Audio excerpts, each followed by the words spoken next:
I never do this properly. I sort of go, so someone asked me to do the live long and prosper, and I can do it with this hand, but I'm not very good on this hand. No, and now, but I'm really bad on the heart. now the kids have changed it. Now it's this. So it's even harder. Oh, right. Okay. Now, but if you do that on FaceTime, have you done that on FaceTime? Yes. Something happens that Little like hearts go off. And if you go like this on FaceTime, or maybe it'll even do it on Zoom, different things happen and there's thumbs all over fireworks, them. balloons. It's incredible. Yeah. So thank you so much, Kylea.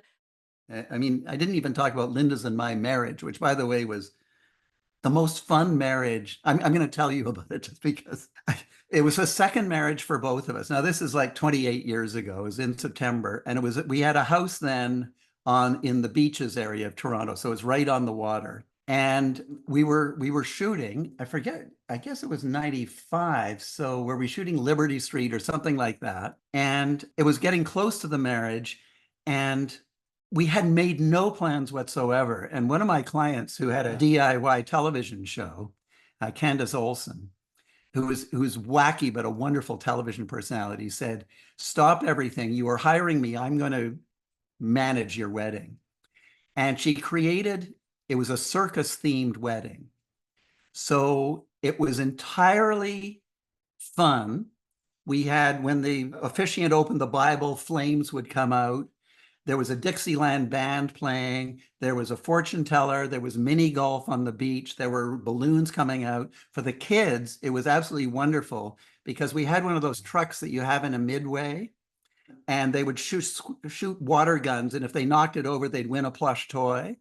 They didn't have to pay for it. They were all going to. So all these kids are going with plush toys stuffed all over themselves, and ice cream trucks. And it was just so much fun. In fact, it destroyed weddings for a lot of our friends because their kids would say, "Oh, we are so looking forward to going to this wedding." And then they'd go to this other friend's wedding and it would be a traditional wedding. They'd say, "Where's the ice cream truck? Where's the games?" and sort of all this. In your book, you really dive into Degrassi.tv specifically, but you guys also did, like, every character had a Twitter account. You guys did mobile games. Is there anything besides Degrassi.tv that you really loved as an experiment on that social media web? Well, one of the interesting things that we did at the time was there was a bunch of things that failed. And I don't think I talked about them in the book. For example, we did, and it was quite expensive, we did an interactive broadcast. This was in the early days of satellite television. So you had to have a special box. I think the audience probably literally was like 200 people or something across Canada. It was on CTV. And we created a thing where you could press one of three buttons, A, B, or C. If it was A, you would get some background information on the character on the screen. If it was B, there'd be a trivia question. And if it was C, it was something else that was. And so as you were watching the show, you could be pressing these buttons and finding out more. We thought, isn't that cool? We're sort of engaging people. And it was a complete failure. And we realized at the end, no, we're pulling people away from this, this wonderful drama that we're creating where they're in people's heads, they're caring about people, and we're pulling them out of that to do these trivia questions and other things. That's the last thing in the world that we want to be doing. I'll give you two other examples. One was Degrassi avatars. And I don't know if any of you ever witnessed, I don't know that I ever saw it live. It was a Teen Nick kind of thing, or maybe it was still called the N back in the days. But we asked fans to create a story, and we had avatars. This was on cable television in the States. We had avatars who acted, Degrassi avatars that acted out the story. Well, first of all, the fans are not professional scriptwriters, so the stories were charming, but not exactly totally successful. And that was a dud. And the third dud, we knew in advance, we learned, was, I don't know if you recall, but about, I don't know what year it was, 3D television was all the rage. And everybody was going to have a 3D television set. And you had to sit in a certain spot, but you would see things behind. The N offered us any amount of money to create. So I actually did a lot. I flew down to New York. I spoke with people in the studio, how you would do it, how you set up the cameras and all this. And in the end was sort of pissed off with me. I said, no, we are not doing it because once again, it doesn't add to the drama. I mean, yes, it's sort of fun to have something going in and out, and you're sort of, you're aware that you're sort of going behind a character and things like that. But that's not what the storytelling is about.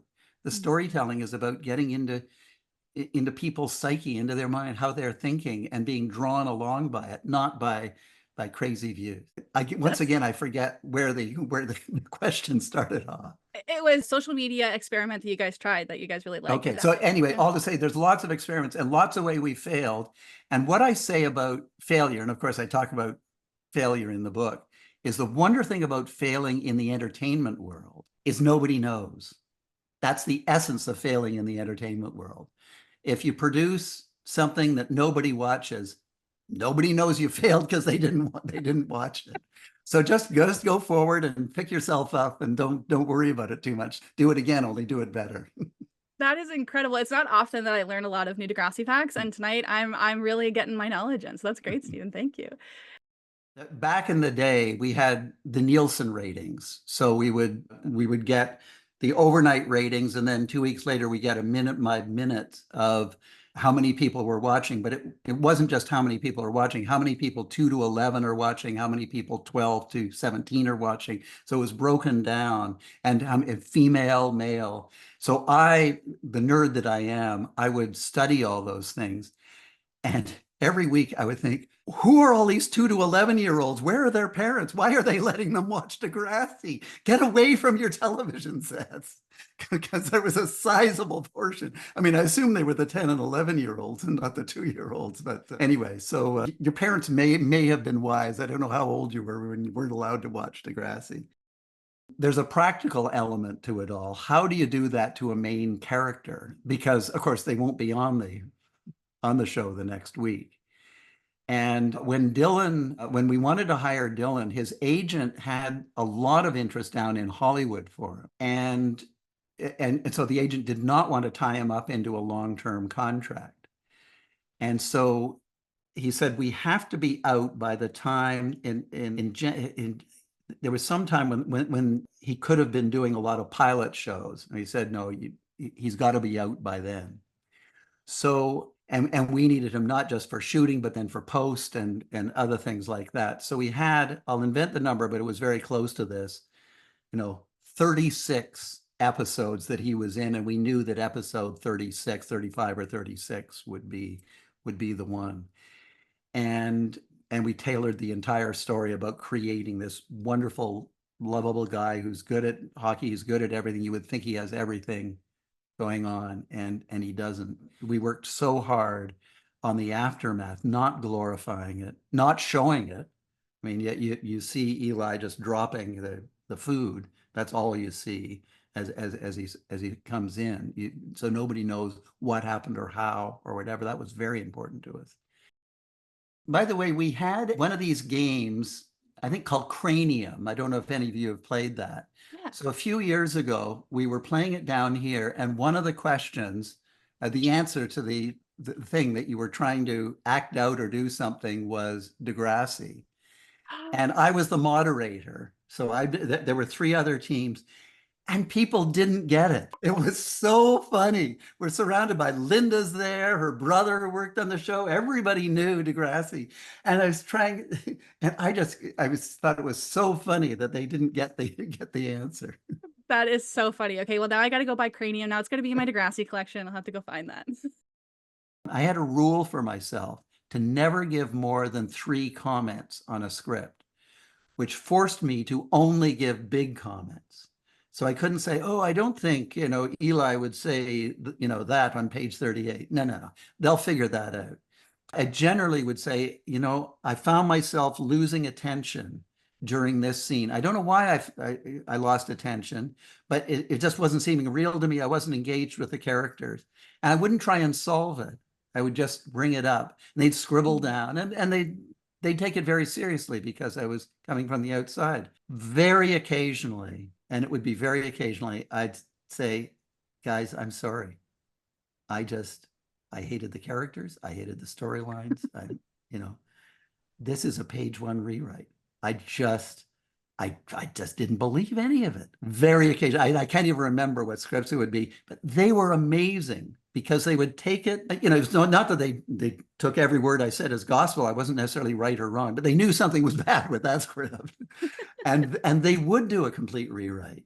And they had the time to do it because we would do the read throughs about 3 weeks before. So anyway, I've gone into something entirely different.